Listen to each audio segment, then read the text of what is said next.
అందరికీ నమస్తేనొల్లా welcome to సాఫ్ సీదా ముచ్చట. అపాయింట్మెంట్ లెటర్లు ఇస్తామని 4 నెలల కింద మా ఒరిజినల్ సర్టిఫికెట్లు తీసుకున్నారు. ఇప్పటికీ మాకు కొలువులు ఇచ్చింది లేదు. మేము నిరుద్యోగం నుంచి కోలుకున్నది లేదని జెన్కో కెమిస్ట్ ఉద్యోగాలకు అర్హులైనోళ్ళు జంగులేపిండ్రు.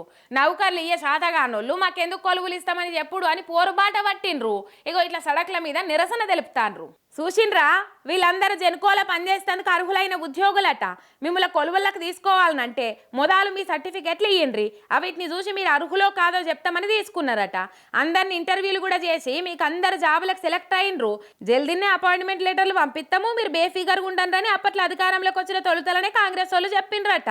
ఇంకో ముచ్చట ఏందంటే, ఇలా ముఖ్యమంత్రి తర్వాత ముఖ్యమైన పాత్ర పోషించిన ఏకైక మనిషి ఎవరంటే సినిమాల మంత్రి కమ్ రోడ్ల మంత్రి కోమటిరెడ్డి వెంకటరెడ్డి అనట.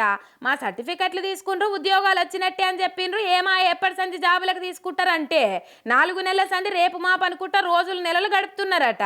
ఉద్యోగంలోకి తీసుకోవాలంటే ఇన్ని నెలల టైం పడుతుందా? అసలు మాకు కొలువులు వచ్చినాయా లేవా? వస్తే మాకు అపాయింట్మెంట్ లెటర్లు ఎందుకు ఇస్తలేరు? మార్పు అన్నారు. మార్పు అంటే మామూలు మార్పు రాలేదు కదా. సర్టిఫికెట్లు తీసుకొని ఉద్యోగం ఫైనల్ అయినాక కొలువులు ఇయ్యనంత మార్పు వచ్చినట్టున్నది కదా అని జెన్కో ఉద్యోగాలకు అర్హులైన వాళ్ళు జంగు చేస్తుంటే రక్షక భటులు రంగంలోకి దిగి ఆయన వాళ్ళ పోరాటం ఆపజూస్తే కాకీలకు కరెంటు డిపార్ట్మెంట్లో పనిచేద్దామని అనుకున్న వాళ్ళు చాలానే ఖాయమైంది.